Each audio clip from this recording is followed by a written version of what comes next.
and of more length and breadth.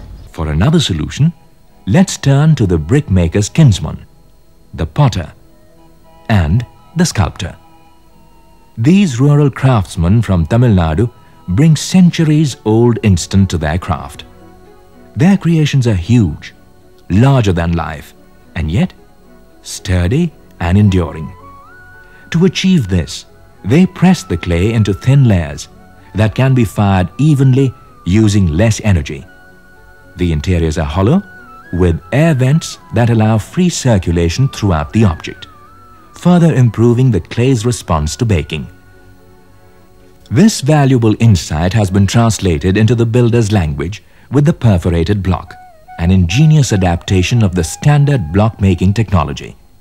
The main input is ordinary clay, as available with any brick maker.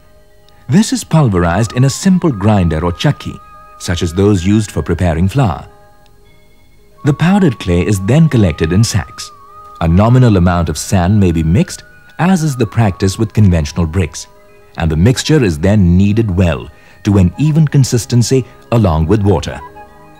The machine again is a conventional block maker with some small adaptations. In this diagram, part number 1 is the die, which has been modified by the addition of several tapered silver steel pins to cause the perforation. Number 2 is an additional plate with holes, which rests on the die and helps in separation. Number 3 is, of course, the mud itself. The fourth item is a wooden block, which sits on top of the mud, enabling reduction in the height of the brick. And finally, we have a locking mechanism which holds the plate in position to separate the die from the block.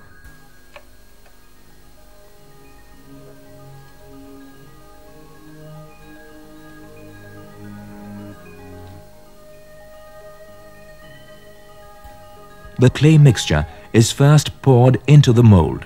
The wooden block is then placed over this, and the material is now ready to be compressed.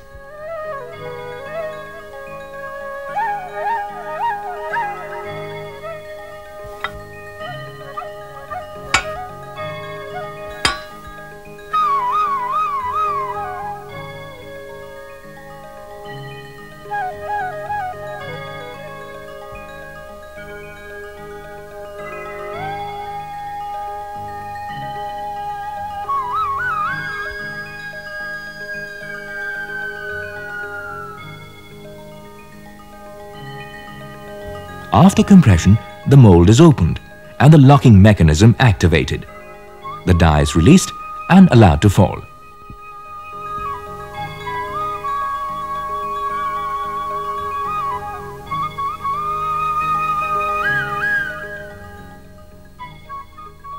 The block may now be lifted out and taken for curing.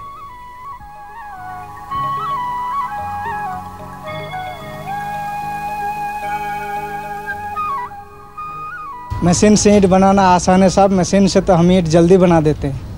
Today we are constantly trying to upgrade brick kiln technology and yet pay scant attention to the product, the brick itself.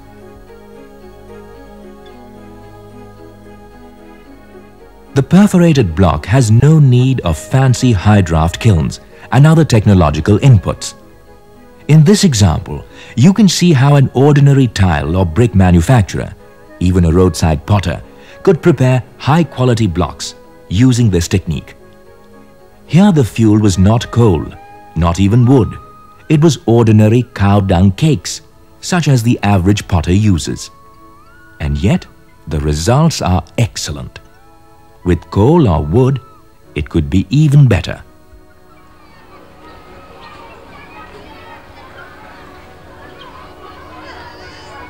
इसमें जी ईंधन बहुत कम लगता है, क्योंकि ये इसमें मतलब जो है सुराख होते हैं, छेद होते हैं, इस वजह से मतलब जो है ईंधन बहुत मतलब कम खाती है ये जो है. If standardization is essential, the norm should be a narrow and small brick. That way, even the worst case scenario gets taken care of and corners and other detailing become easy.